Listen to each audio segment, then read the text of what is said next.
Hello my creative friends, welcome to Rain Francis Art. My name is Rain. Today I'm out in my garden on a beautiful sunny day with Charlie. Charlie came to us in 2015. She's a husky and she's about 7 years old. She is a big girl. She weighs about 90 pounds and I do believe in a previous life Charlie was the head dog of a sled team because she pulls like crazy. She loves the winter, but she's so gentle. She's a very sweet dog and she's very, very loyal.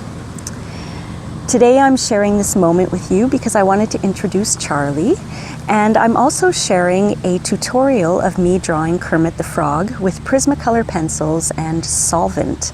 I love my Prismacolor pencils and I love using Solvent to blend them because it gives it that painterly look. This was a very, very fun video to make. I love drawing the Muppets. Actually, I grew up on Sesame Street in the Muppets and Kermit was definitely a favorite. I loved when he said, "Hi-ho, Kermit the Frog here." Another favorite from Sesame Street was Oscar the Grouch. His I Love Trash song, just loved that. The Muppet Show I've seen as an adult, and I think the jokes are, oh, good girl, Charlie. The jokes are relevant to adults as much as they are to kids. In fact, I think I got the humor more as an adult. I've probably seen every Muppet movie they put out, and my favorite is the Christmas Muppet movie where they do A Christmas Carol. It's a lot of fun. So I hope you enjoy it, and if you do, please like and subscribe and leave me a comment below. I love to read them and I love to reply to them.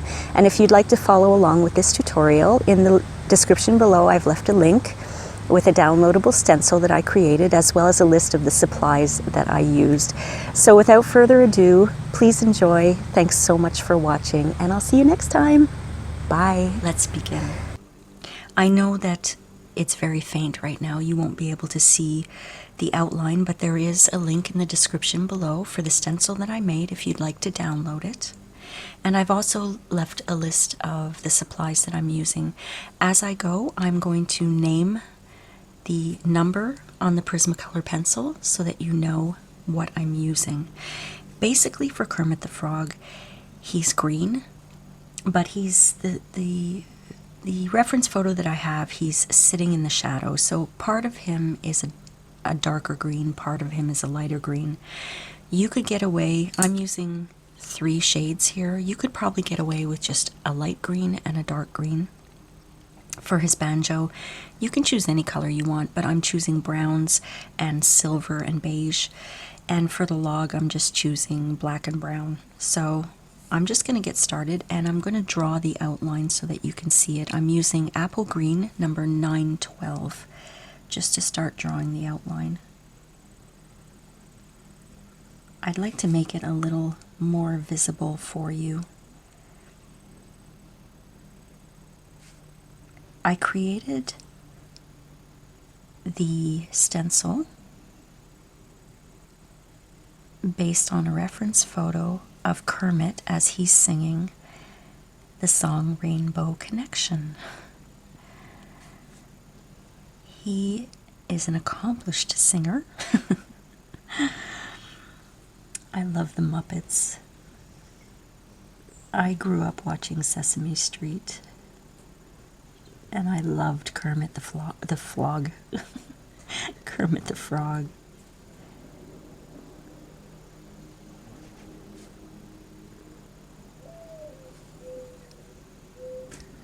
It's a beautiful summer day. It is the weekend here in rural New Brunswick, Canada, where I live. So people are up this weekend. I call them weekenders. Some of them don't realize they're up in the country. They think they're still in the city, and they do make a lot of noise. One of my neighbors is mowing his lawn right now, so that you might be hearing that in the background.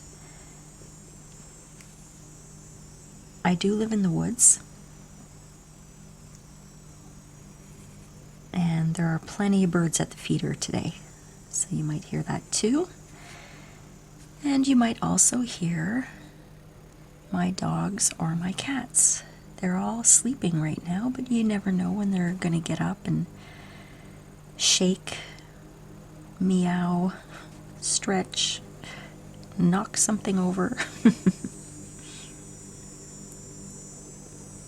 So as long as you're okay with that, I'm okay with that.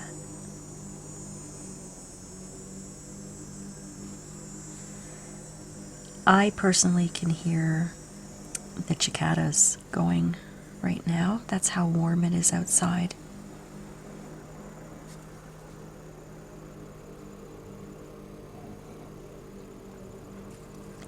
Kermit the Frog is one of the only Muppets who has 5 fingers. Well, you know, 4 fingers and a thumb. All of the other Muppets actually have 3 fingers and a thumb. I read that on a trivia site.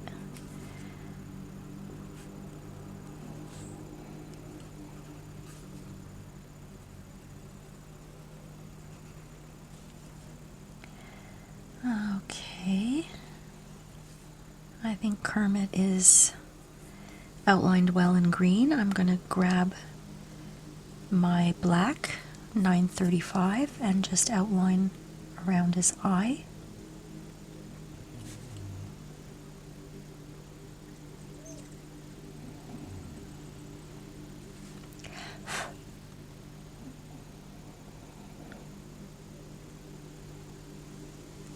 All right, and I'm going to grab just a dark brown color. The one I have here is Sepia 948. You can choose any dark brown color, and I'm just going to outline his banjo.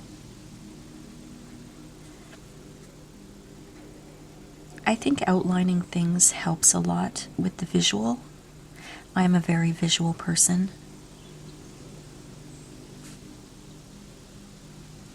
And if I can see what's going on with the stencil, then it's easier for me. Oh, you know what that means, my friends? You break a tip, you're pressing too hard. I have to relax my hand a little bit. Pressing way too hard. I'm used to using ink. I don't use Prismacolor pencils too often. In fact, I don't use color too often these days.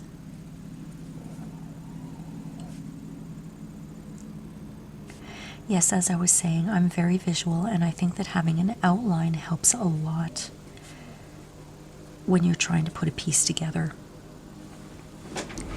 So let me just come over here, do the outline of his banjo. Neck, I think it's called.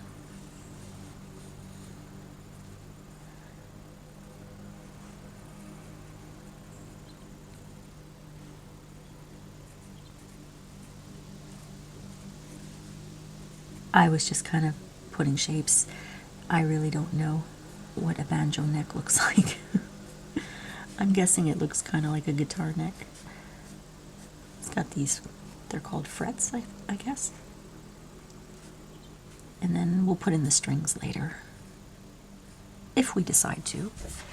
All right, there's one little spot here too. That's called the something plate, that I know. And with the same color, we're just going to outline the log that he's sitting on here. It's got a little bump.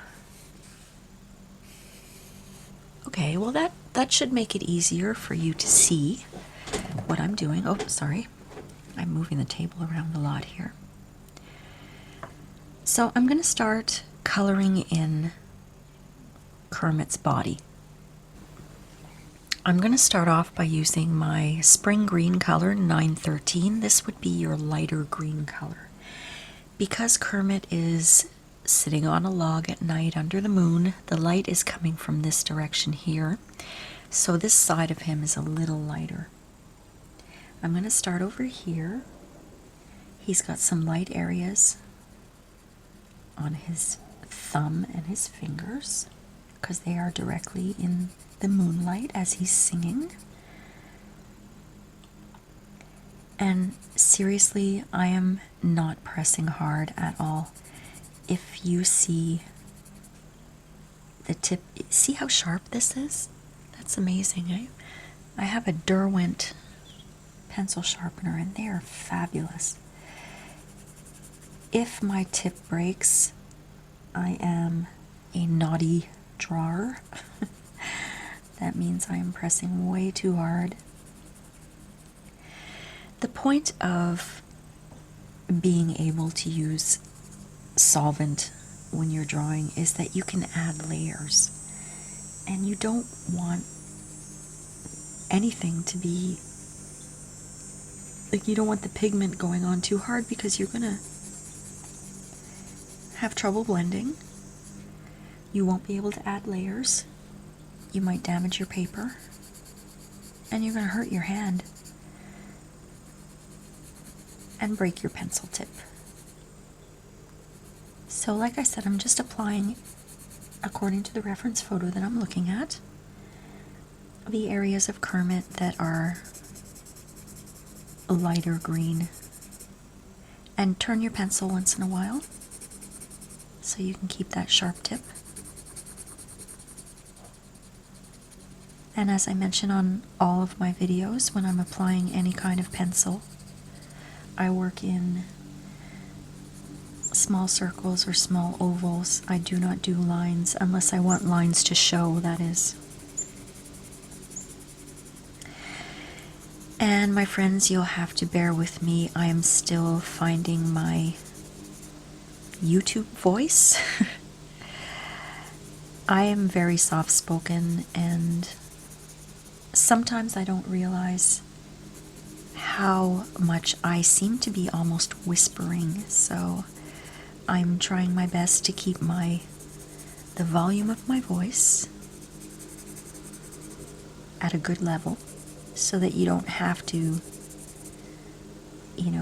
go up to your screen or turn up your volume and say, what did she say?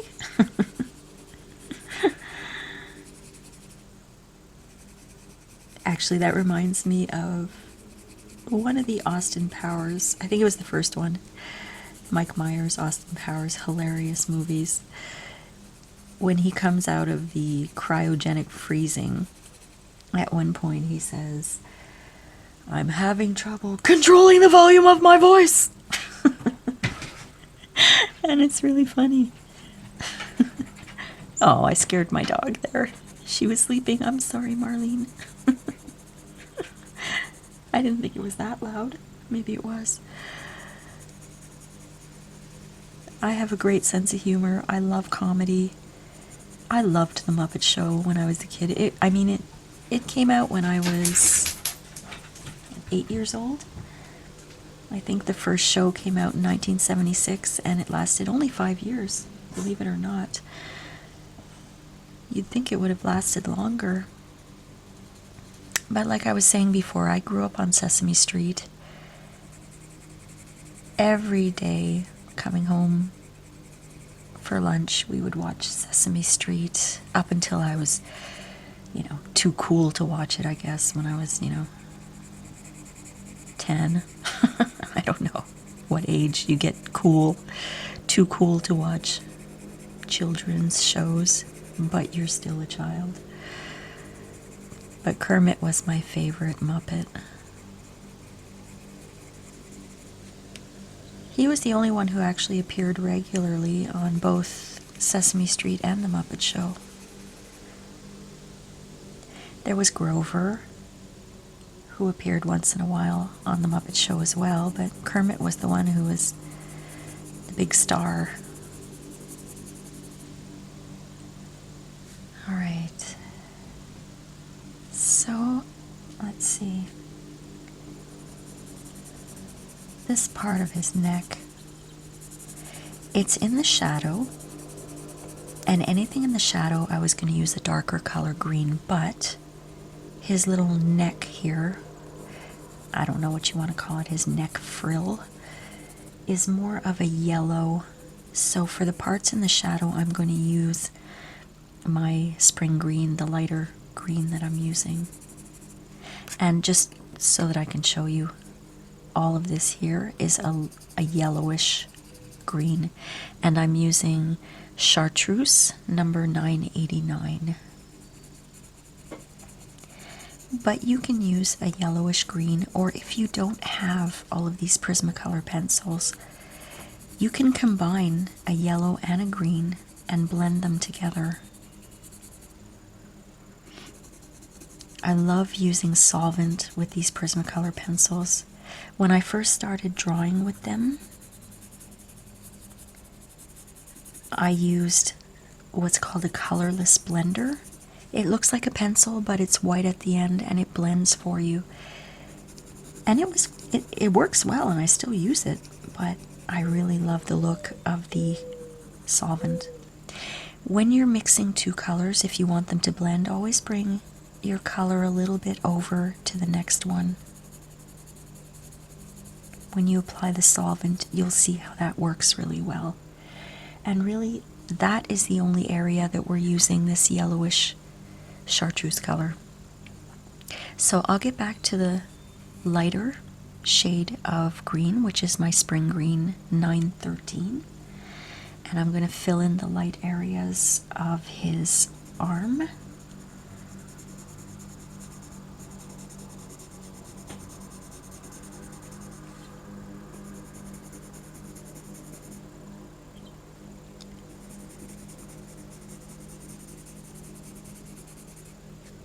His entire arm here is a light color of green.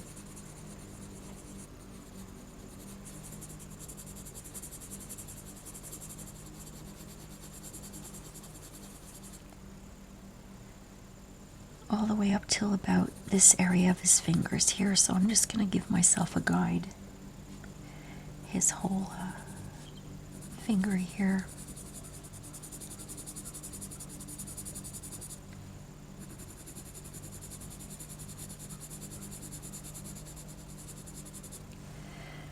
Alright, now his whole leg here. See, when I did the stencil, I put in extra lines here to show myself that that's where there are different values, different shades of green. Oh, I just noticed something that I'm going to fix. I had a little pencil mark in there and I forgot to erase it. That's not part of the stencil, so don't worry, that was just my little mistake. So that was just for me erasing it.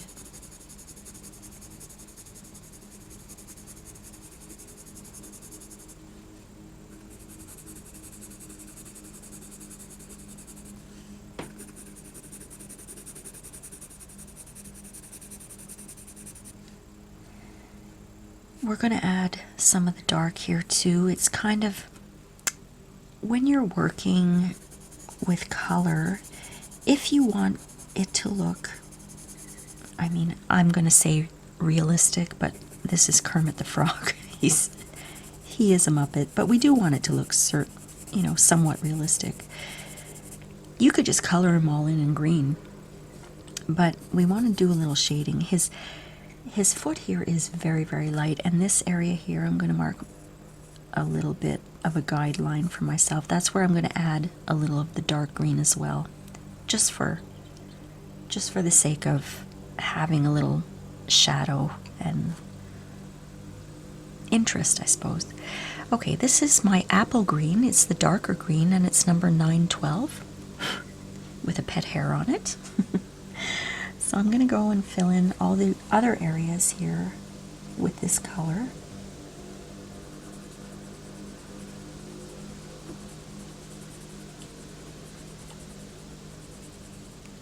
It's very subtle right now, but once you see it blended, it'll be spectacular. All right.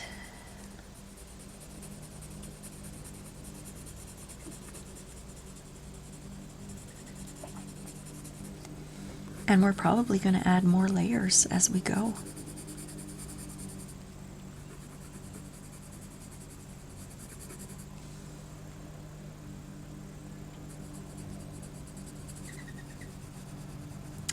What I'm going to do at this point is I'm going to grab my Chartreuse again, number 989, and I'm going to add just a little bit on his neck thingy.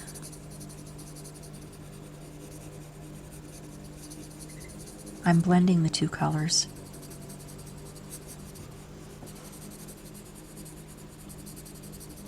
Okay. I don't know, I just had a sensation that it needed to be that color. I felt that needed to happen. Glad you were there for it.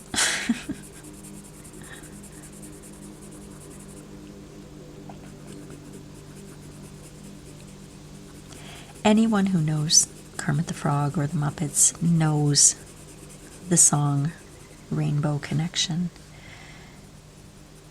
Kermit is an accomplished musician. And the song Rainbow Connection is very sweet, romantic. How does it go? I'm not a singer, so I will not sing it for you. But it goes, someday we'll find it, the rainbow connection, the lovers, the dreamers, and me. Someday we'll find it, the rainbow connection, the lovers, the dreamers, and me. There, I sang it. Ooh, that took a lot of courage. Okay, under here.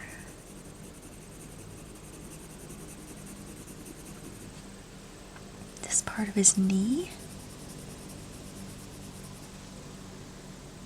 And the rest of his head. The reason I have this outline here is because this area is much darker, and that's where we're going to be adding more layers. But for now we can fill it in with this pigment here.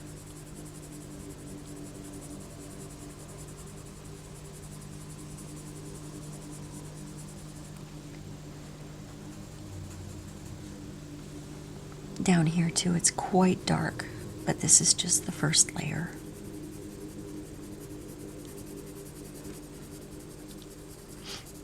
Sometimes I notice that my voice is very nasally, and it's because I'm wearing glasses and they fall down my nose sometimes. Right now they're up there, but when they go down like this, then my nose gets very nasally. Alright, so we filled in all the green. Oh no, we did not. Here. Okay, so now we're going to make a little magic. I'm using, oops, so sorry about this. I'm using this Odorless solvent for oil. It's Taltine, and the company is Demco. It says for oil, but it works extremely well for Prismacolor pencils, and I keep it in this little jar here, old baby food jar that I don't have babies, but I have fur babies, and they love, love, love baby food. So I just have some paintbrushes. Really, it's not anything specific, it's just a paintbrush. So at this point, sorry I wasn't prepared there, I've got just some tissue here, and I'm going to keep that handy. I'm going to dip my paintbrush into the solvent and take off as much as I can.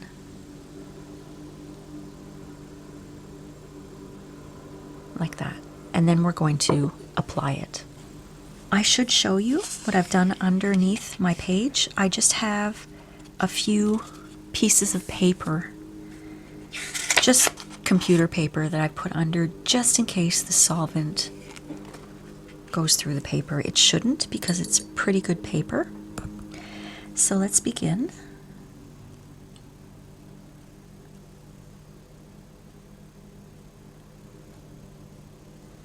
I'm applying very, very lightly.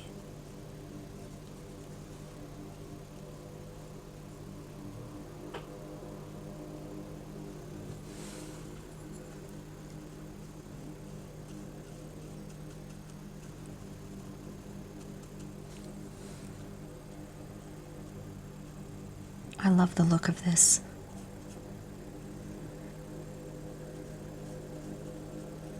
I could have painted this with watercolors or acrylic, but the pencil is, you have more control with the pencil.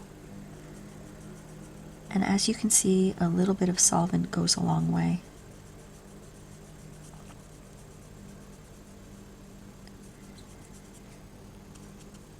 And like I said, the beauty of the solvent is that you can add layers once it's dry. All right, we're going to dip that in again. I should show you because that's not on camera. I'm just dipping it in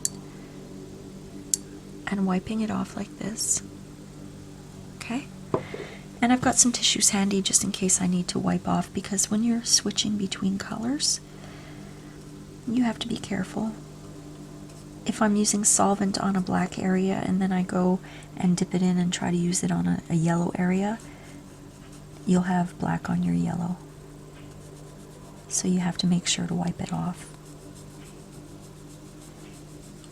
Isn't that neat how it looks? See the difference? I really, really like this.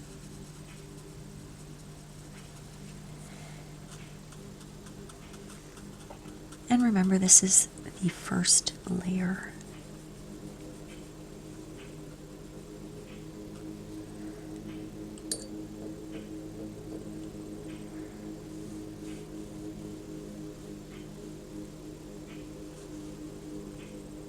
I'm going to try not to touch the outline of the banjo neck so that I don't bring any of that brown into the green color.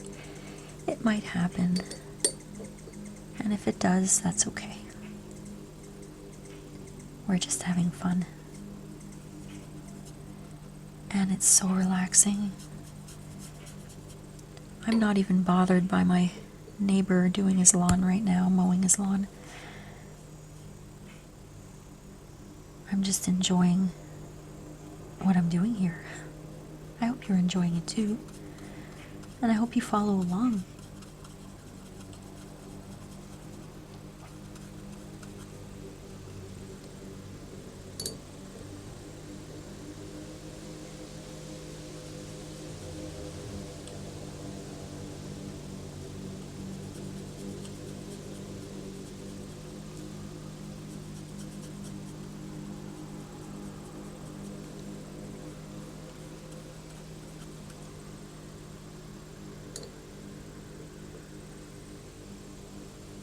You'll notice that I'm re-dipping, double dipping.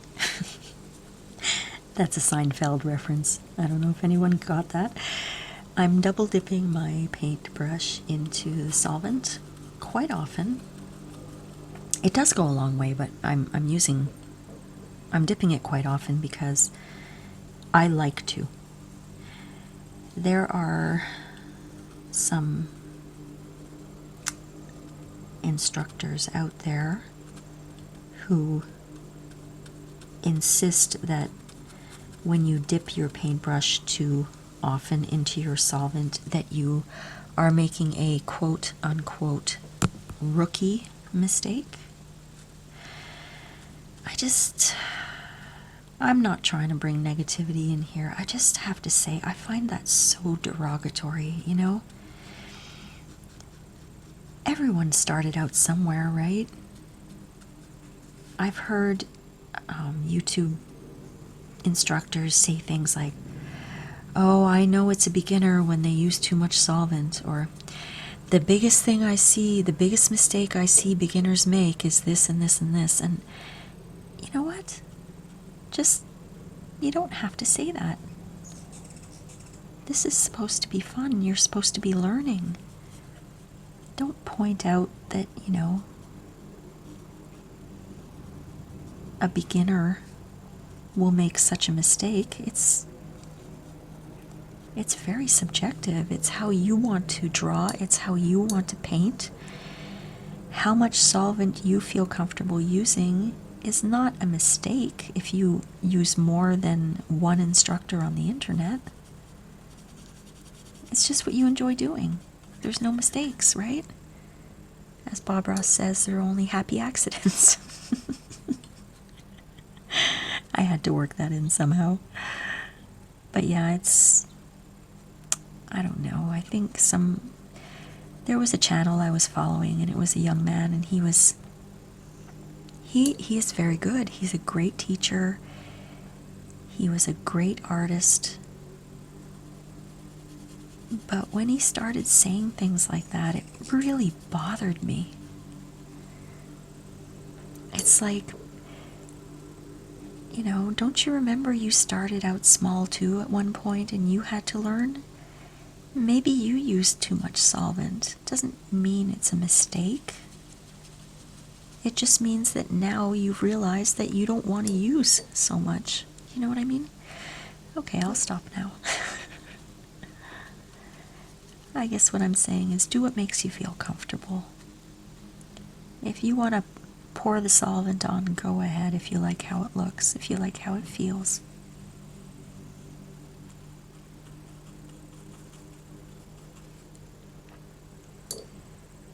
I mentioned I'm a self-taught artist, and all that means is that I didn't take any formal training. I learned everything myself by either reading books, experimenting, or watching videos.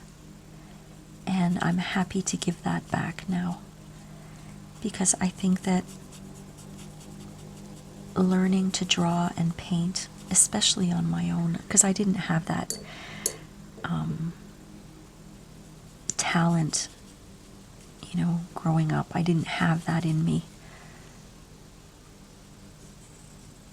It didn't come natural to me. So having learned it, I really, really enjoy it, and it's been a real blessing in my life to help me relax and to help me develop a skill that I really, really love, and meet other artists.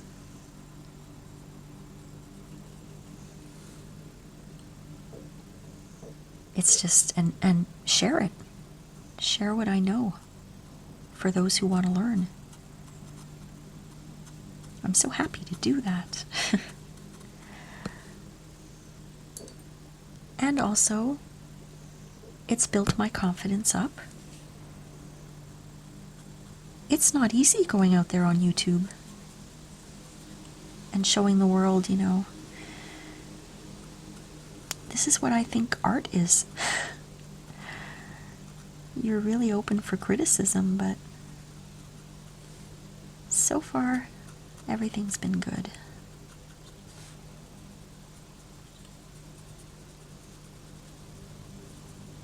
But I'm very happy to share what I've learned with people.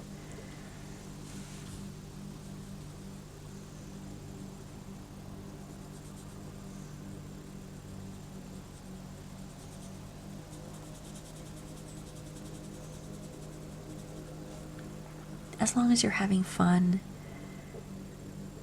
and you like what you're creating, that's what's most important, right?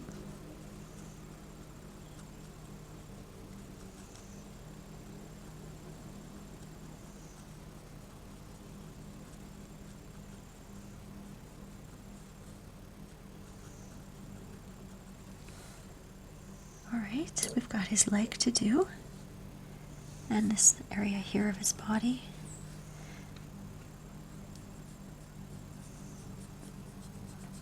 Please let me know if you try this, either this tutorial or this method of blending, and what you think of it.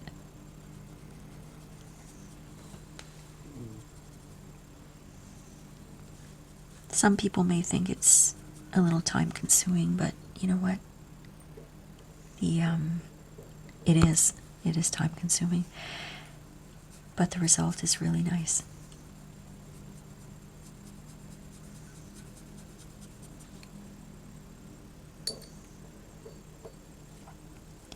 You might think, oh, a tutorial of Kermit the Frog. Why is this going to last hours? Now you know.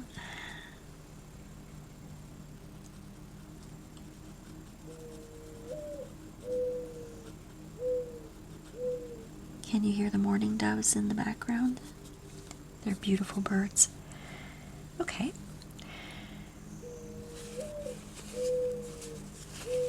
Just wiping off my paintbrush here. And I'm going to put the top on my solvent so that it doesn't evaporate too much. And this side is completely dry now, so I could continue adding layers right now. But what I'm going to do is work on the banjo next. So for his banjo, I'm going to be using 3 or 4 colors. I'm going to be using a beige color for the inside here. I'm going to be using a dark brown color here. And silver, not here. Here I'm going to be using black for the circles. And I'm going to be using a little bit of silver for this plate here, around the circles, and just the little frets and buttons and things like that. So I'm going to start with 1083. This is called Putty Beige.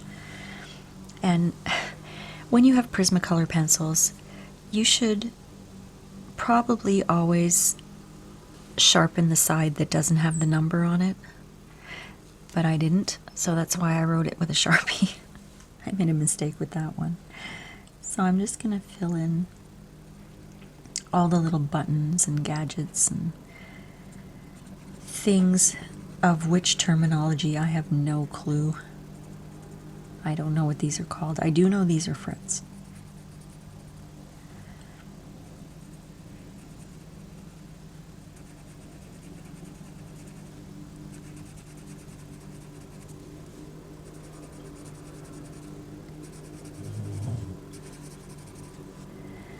And then this plate here.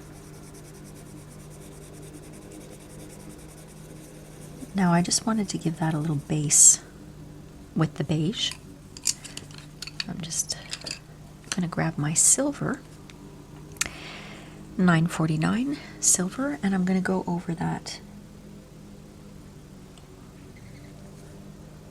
the same areas that I filled in with beige first. You can go ahead and put the silver in right away if you want. I'm just trying to make it a little more, I don't know, more of a complex blend of colors.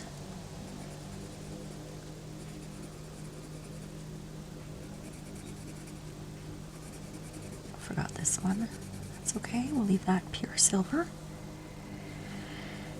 And the plate here.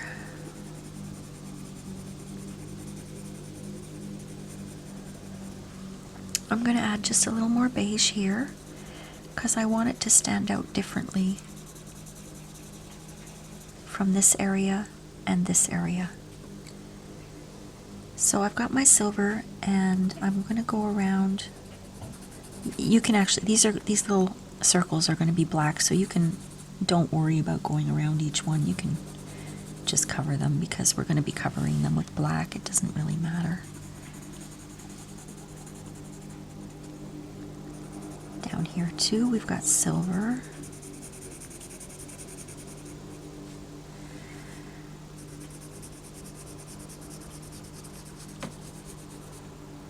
And this whole area here. Right now it's silver. I'm going to be adding some browns and blacks for the shadow areas after. But for now I just want to get the base color in. Okay, I'm going to grab that Putty Beige color again, 1083, and fill in this area. Oh, that I don't know what it's called. The face of the banjo, maybe? I don't know.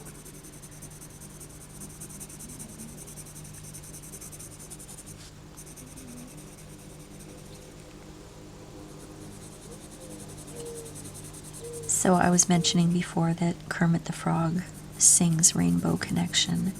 And the reason why I decided to draw him singing that song this week is because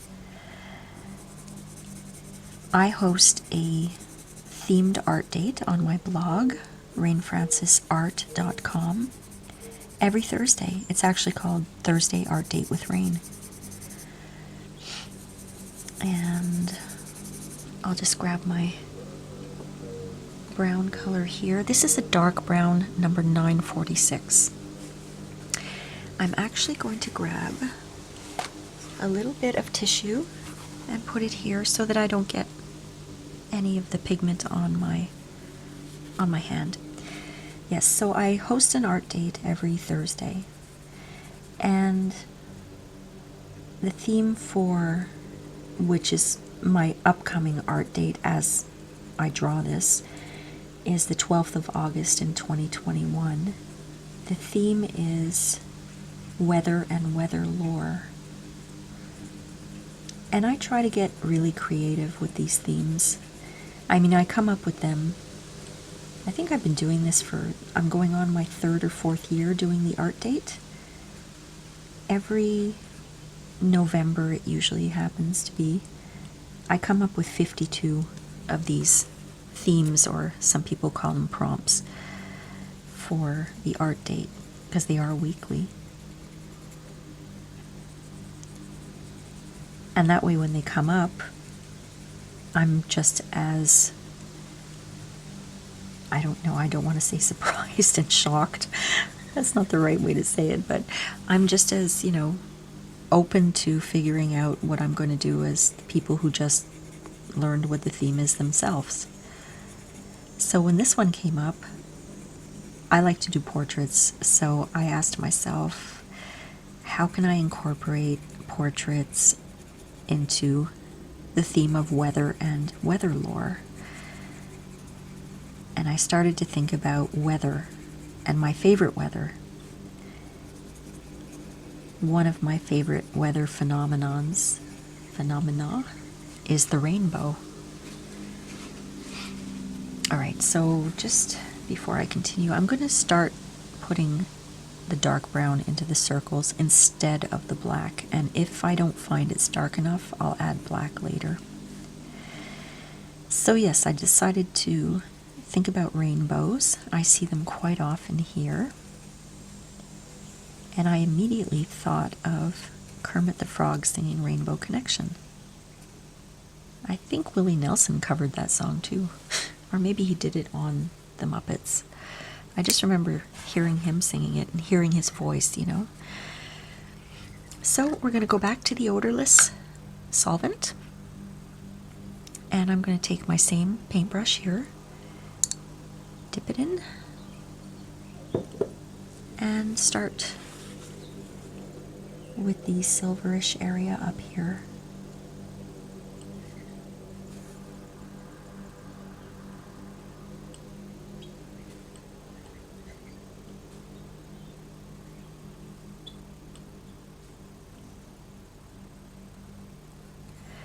The silver is very light, so I'm not worried about wiping off my paintbrush. I'm just going to go right into the beige. The colors that are unbelievably runny and that bleed a lot are the blues and the reds. They look vibrant using odorless solvent. They absolutely look vibrant. But they're very messy when you use the solvent.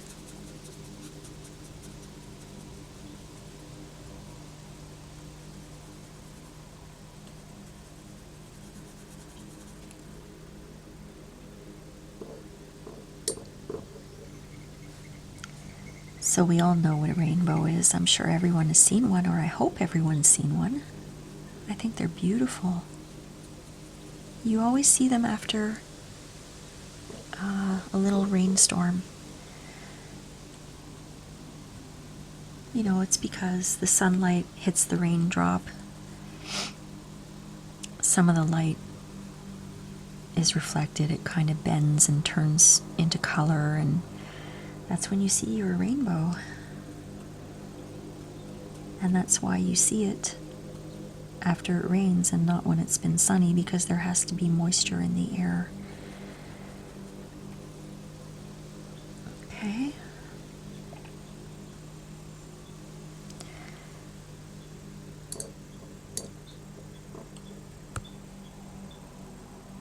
Continuing on with the silver area here.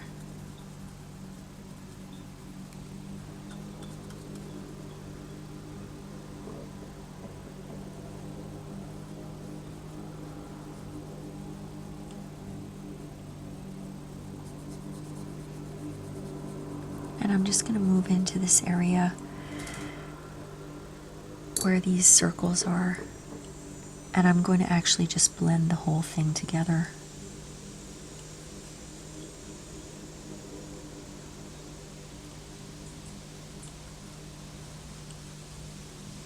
I just want to make sure not to get any of the brown or silver onto Kermit's green. Fur skin, I guess is a Muppet, it's fur. Alright, so I'm going to go ahead and start with the brown here. But here I want to try not to get the brown running into the silver areas. So I'm going to be just a little more careful.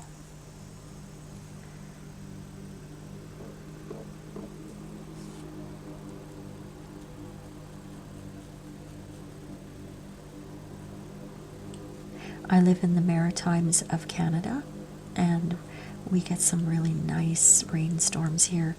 When it comes down, and then a lot of the time the sun just appears, and that's when you see the rainbows.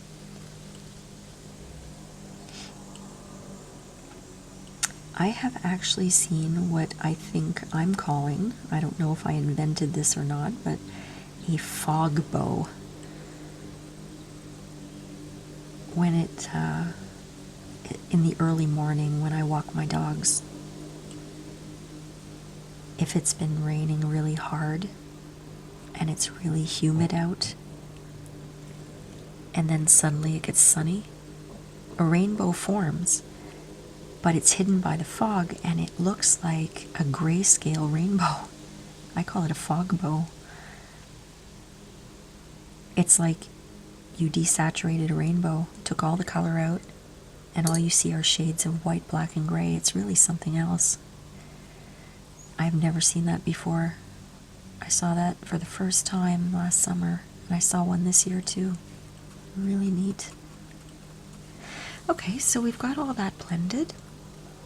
I'm just going to wipe off. See, look, there's not much pigment on here. It's not too bad. And I'll close this up. We are going to give Kermit the Frog another layer of green. Okay? So I'm taking my light green, lighter color green, which is 913 Spring Green, and I'm going to go over all of those areas again where it was light. And I'm going to bring the pigment down slightly into the darker areas so that it blends well. Actually, this is all dry now, so I don't have to worry.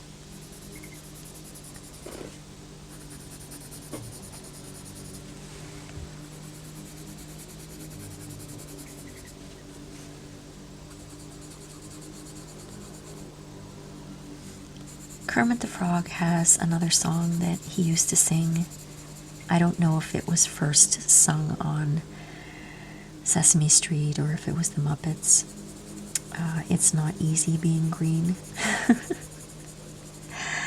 And I remember watching that as a kid and tears came to my eyes because I thought, oh, poor Kermit, it's so not easy being green. And I related to that. I thought, yeah, it isn't.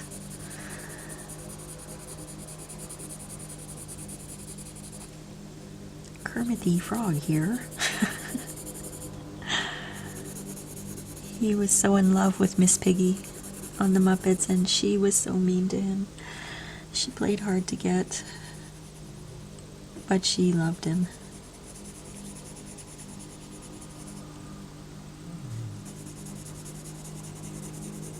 You see how you can apply another layer and how much more vibrant the color becomes?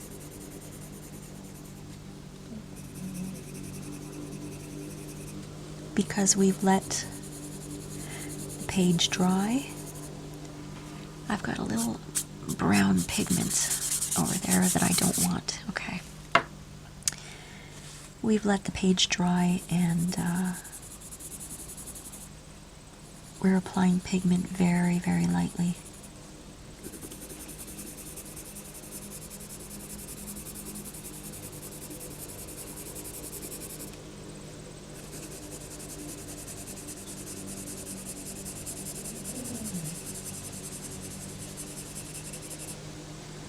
Okay, I'm going to grab the darker of my greens, which is Apple Green 912, and I'm going to apply it once again over where I had it applied before.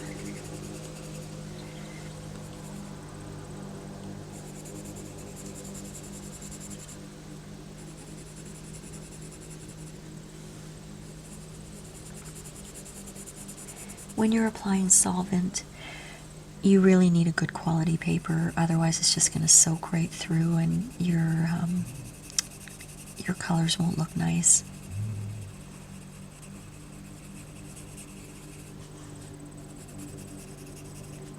You could use a watercolor paper.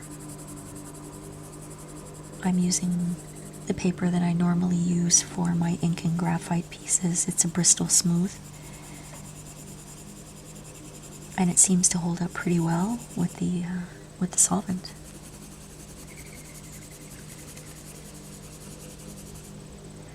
Okay, darker area here.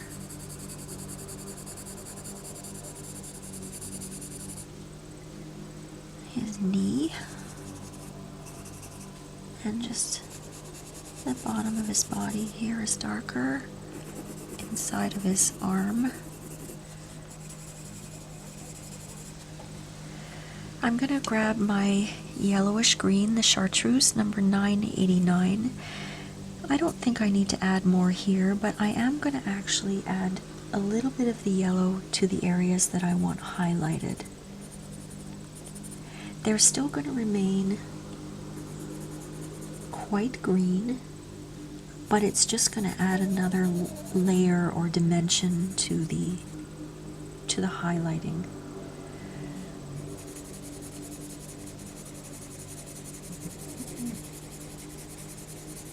And if I think it's too yellow, I can just go ahead after I blend it and add some more of the light green on top of it.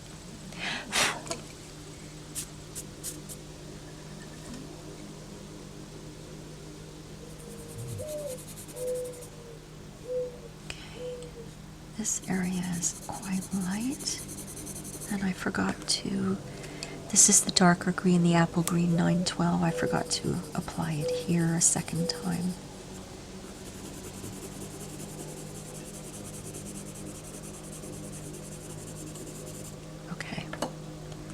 Back to the Chartreuse. His feet are very, very light.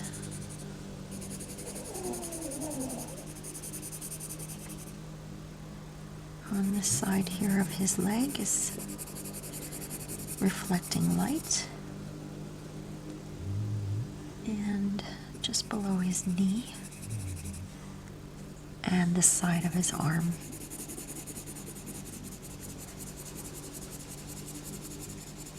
Just like that. Okay.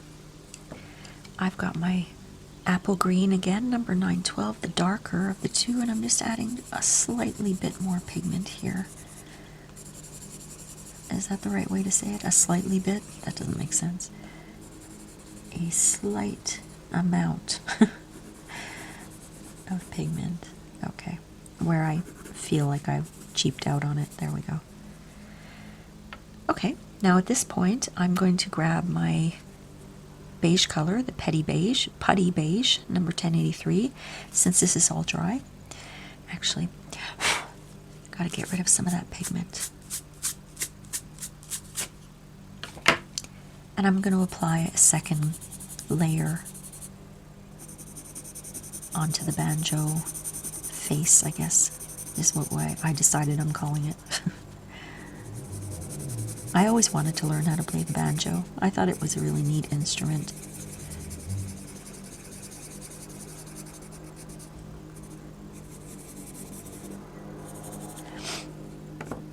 Okay, the silver, 949.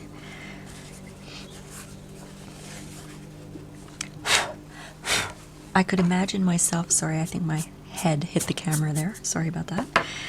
I could imagine myself in the summer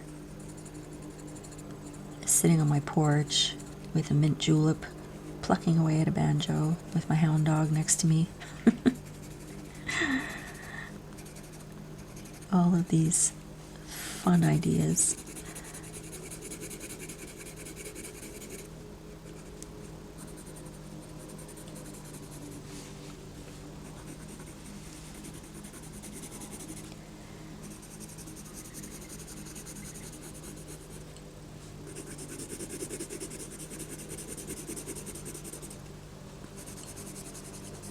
Alright, and last but not least, we're going to go back to our dark brown color, 946, and apply a second layer of pigment everywhere that we have brown.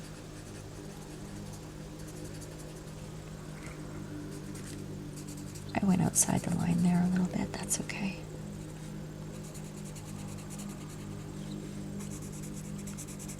I kind of want this to look like a watercolor painting in the end, so watercolor bleeds into watercolor colors bleed into each other sometimes.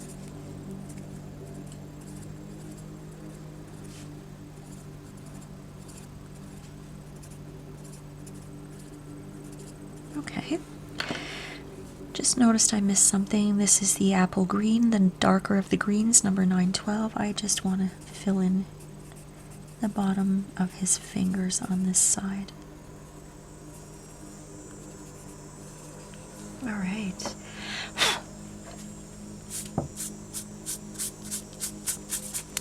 If you're using a brush to wipe off little pieces of pigment, go very, very lightly, because if you push the brush down too hard, you could actually start drawing with it. So now I'm going to grab the same paintbrush into my Odorless solvent, and I'm going to go ahead and start blending.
Okay, so I time-lapsed that because I didn't want this video to be 3 hours long. I don't know how long it is so far, but I decided to time-lapse the part where I was using the Odorless solvent. So now you can see how it looks. We're going to continue with doing the eyes at this point.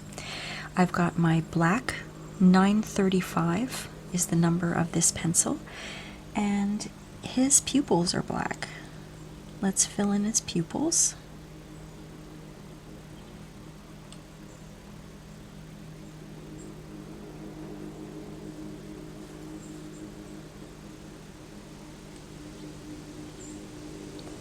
I'm going to try to be careful here. I don't want to go over the lines.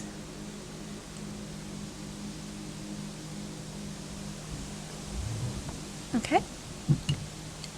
And I've got a very, very light blue. It's called Cloud Blue. It's number 1023. And it's just to give a little bit of light shading under his eye here.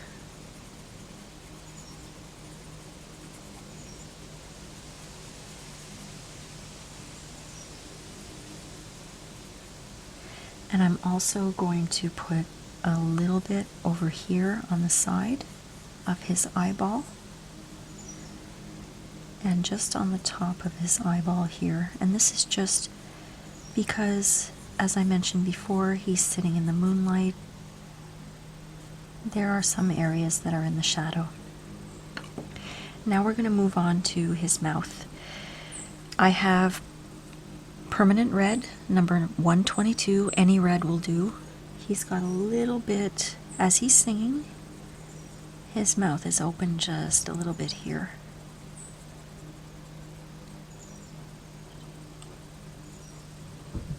And I'm applying very lightly, but I'm putting several layers before I use the solvent to blend it.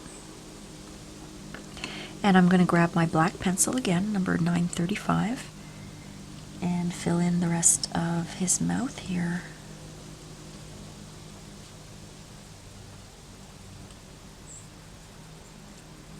I'm applying this lightly, but I'm not going to put on another layer. Just one really will do it for that. Now we have to work on the log. You can use any dark brown. I've got 948. The color is Sepia, and I'm going to go over the entire log here.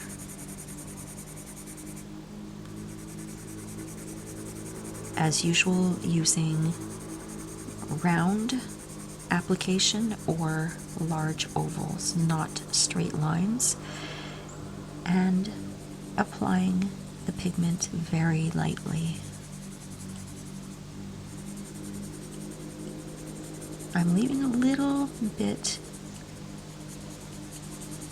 open here without the brown on it because that's a little lighter.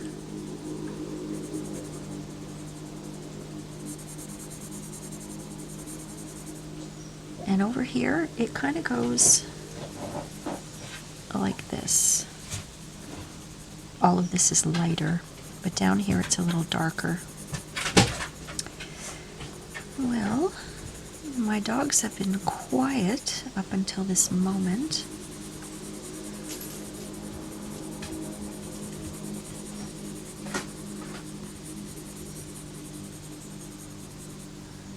Well, so far they're okay.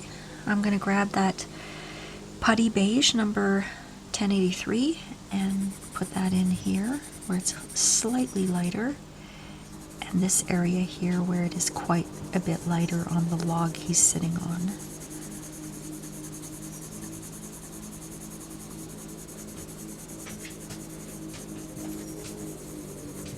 Okay, I'm just going to bring the beige down a little bit into the dark brown here and here too for blending purposes. And down here it really is just all dark, so we don't have to add anything there. Okay. I'm going to grab that sepia color, the dark brown or sepia 948, just to continue that line on the log. So I'm going to, oh my, I put that on tight. I'm going to actually use another paintbrush that has a finer tip right now, and I'm going to go ahead and blend in the blue color of the eye first, trying very hard not to get that dark outline color, which I believe I used black at the beginning, so I don't want the black to bleed into that light blue color. But I am going to go over the black a little to soften it. And while I'm at it, I'll do his left pupil here. And then his right pupil. My right, that is. Okay, and since I'm doing the black, I'm aware that I still have to do this blue up here, but I have black on my paintbrush, so black pigment, that is. I'm going to go in and fill in the black solvent around his mouth.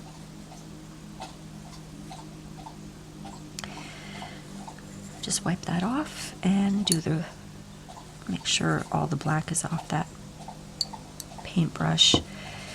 All you have to do is just put it in the solvent and clean it that way. I'm going to go up and do the blue here on his eyeball. And now the red of his mouth.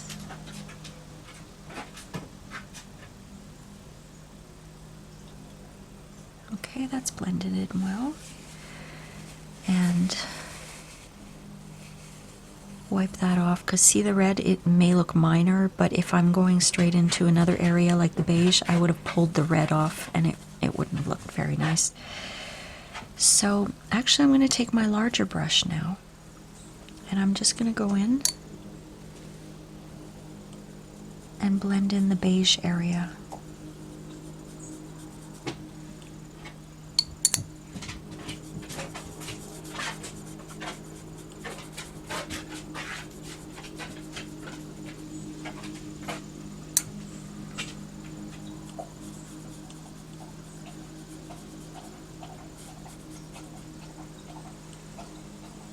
There's another beige area here. And now just the whole sepia area or dark brown area.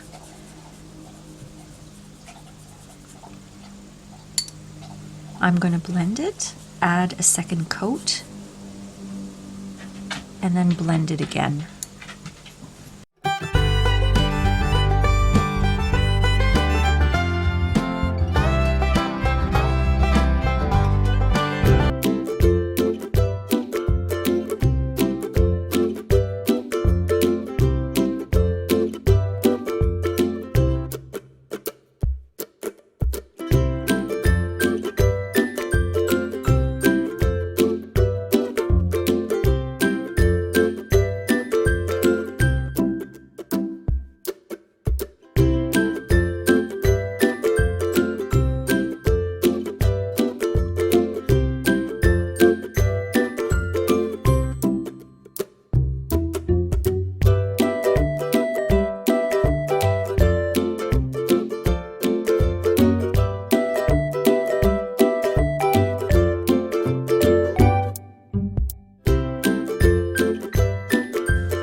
Okay, so I've done most of the log. I'm grabbing my black number 935, and I'm just going to put in a little bit of shading and detail here on the log.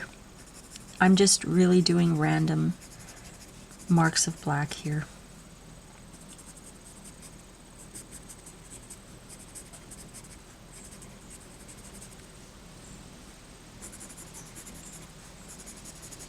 It's just to give it a little bit of texture. I mean, the focal point is Kermit, but we want it, you know, to look semi-real, as real as possible, but it is going to look more like a cartoon. Okay. And while we have the black out, why don't we go ahead and grab a ruler and put some strings on the banjo. I don't know how many strings a banjo has, but I will be putting in as many as will fit. And these I am not blending.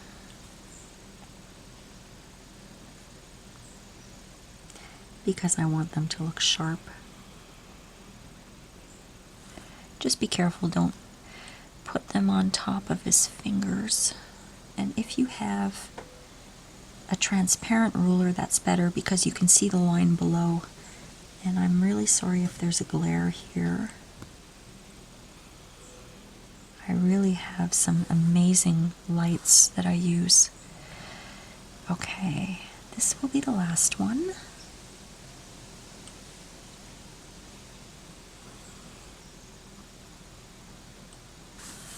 Okay, that looks pretty good. And I'm just going to make this area a little darker with the black, because it really is in the shadow.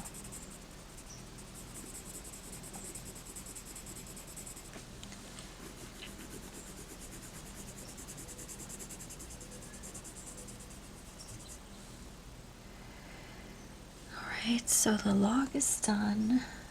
The banjo is done. I'm going to blend in the rest of the log and that area of the banjo.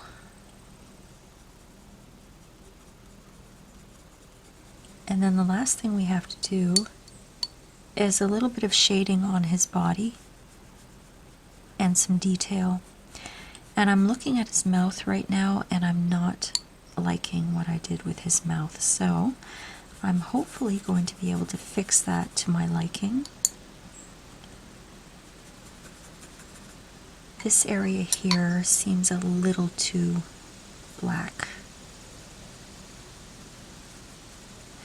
And I'm just blending in the black color on the log here very lightly. I'm not trying to make it completely blend into the colors because I want to keep some of the details so it looks a little bit like texture. That's why I drew lines. Normally I would draw circles so that it doesn't show up as lines when I blend, but this is what I'm looking for here, is texture. So, okay.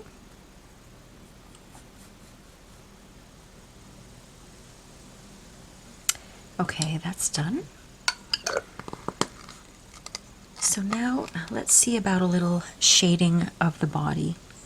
I have dark green number 908, and I am looking at my reference photo and I'm seeing that under here, under his mouth,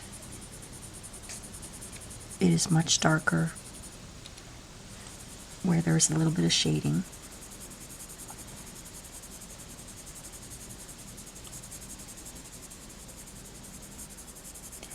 And it's in this kind of a shape here, like almost a very thin heart shape here. He also has some shading. He has a line here for his mouth that I think I'm going to draw like that and put in a little shading.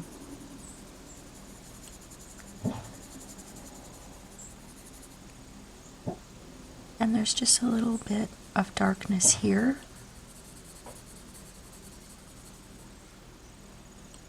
Under his arm. And on this side of his elbow and up his forearm. The bottom of his fingers here are darker as well. This side of his torso, where the banjo is shading the light. This area of his leg, all the way down. Not the knee though. This is fine. Under here it's very dark.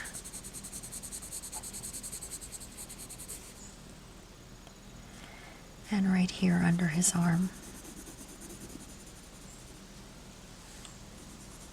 Along his wrist slightly.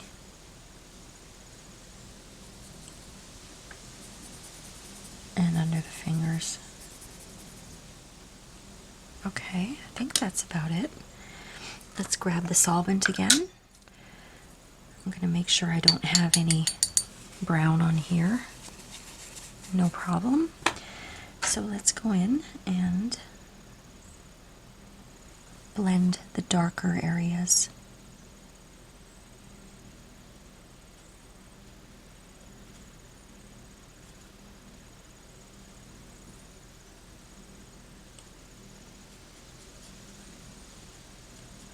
Try not to get that black.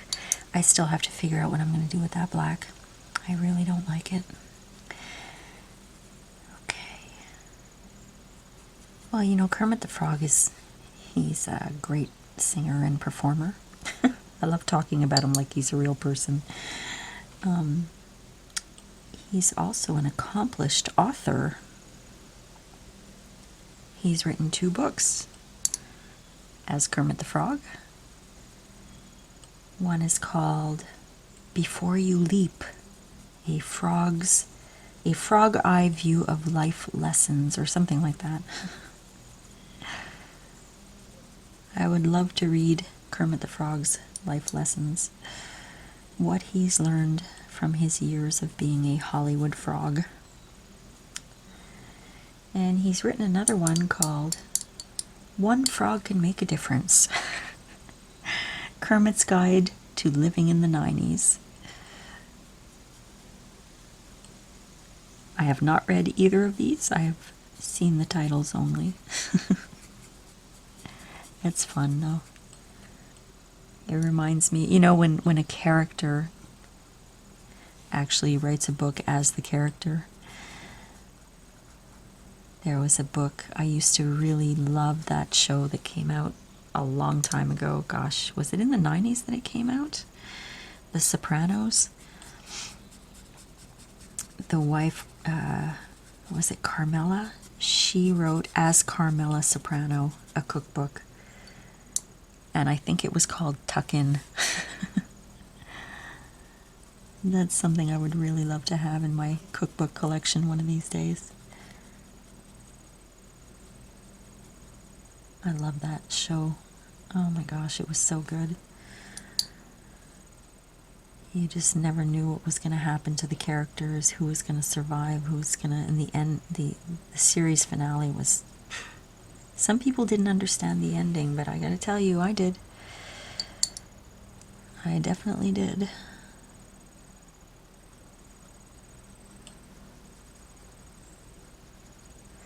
Okay. I think the shading's pretty good.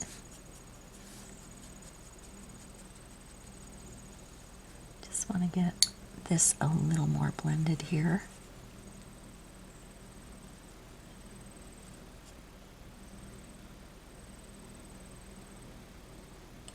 Try not to get his eyeball.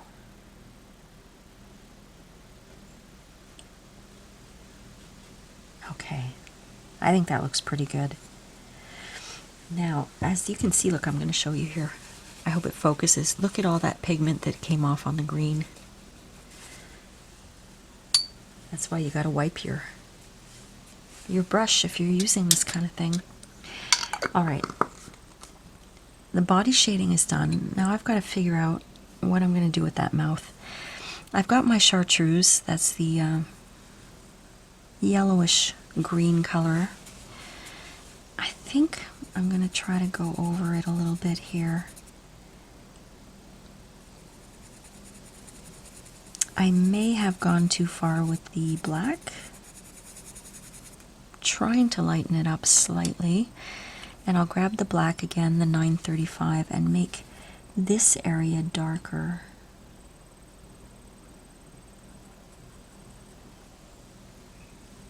But he does have a mouth line. It's just not as thick as I had it there. I think I managed to get that corrected by adding the Chartreuse color. I'm just going to add a little bit above his lip here and below.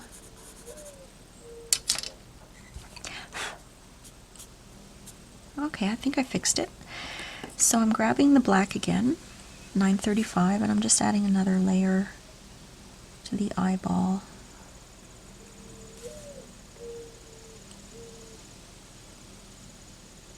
All right.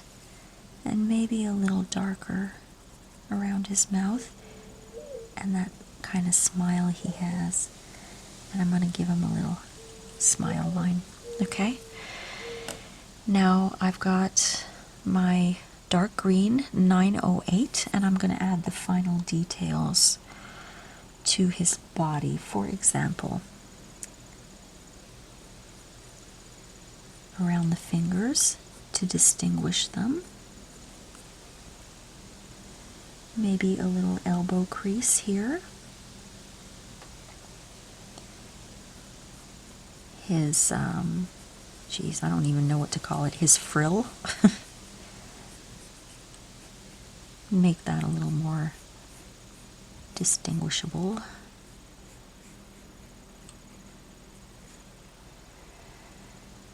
What else? Just a little bit under his eye.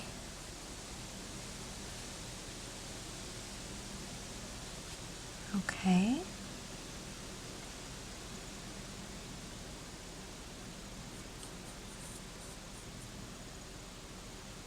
On this side as well, he's got a little crease in his elbow.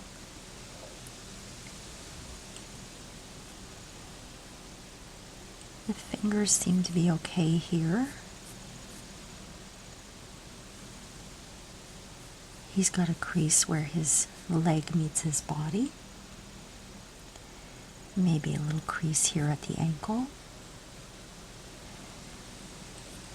Wrist crease.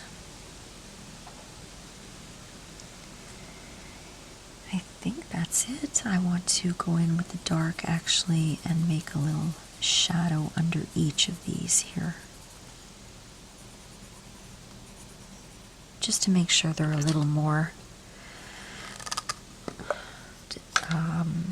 obvious. I'm going to take my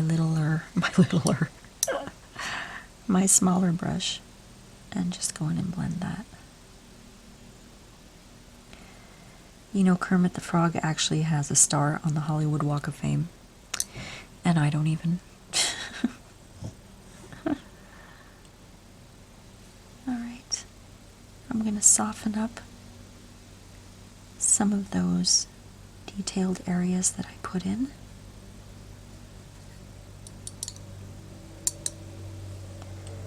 And no matter how much Miss Piggy kissed him, he never turned into a prince, did he? But, you know, he was such a sweet character. He is a prince. A prince in frog clothing. I used to love the Muppet Show. So many wonderful guest stars. Ones I remember the most. I'm just going in and blending areas that I feel need to be more blended. Alice Cooper was on. Alice Cooper is great. You know, he's, for whatever his persona is, he is not like that in real life. He's very religious. And that whole thing he does is just, he calls it his job. It's an act that he puts on for his job. But yeah, I used to love watching him on the Muppet Show, and there was one with Vincent Price, and he came on, and Kermit was asking him, how do you become a vampire? And Vincent Price went into this great big, overly arrogant speech about how actors have to portray themselves as this, and it's grueling work, and he's exaggerating. It's hilarious. And then Kermit the Frog turns to the camera and he goes, oh, you mean like this? And he opens his mouth and he's got vampire teeth. He put Vincent Price in his place.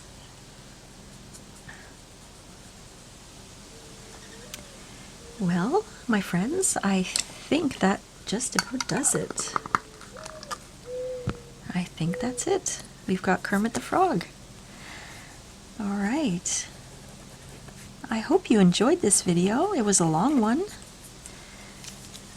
But look at the results. It was a lot of fun to do. I hope you enjoyed it, and I hope you followed along, and if you did, leave me a link. Go to my blog. Leave me a comment. Let me know so I can see your beautiful artwork. I would love to see if you followed along with this and what your results were.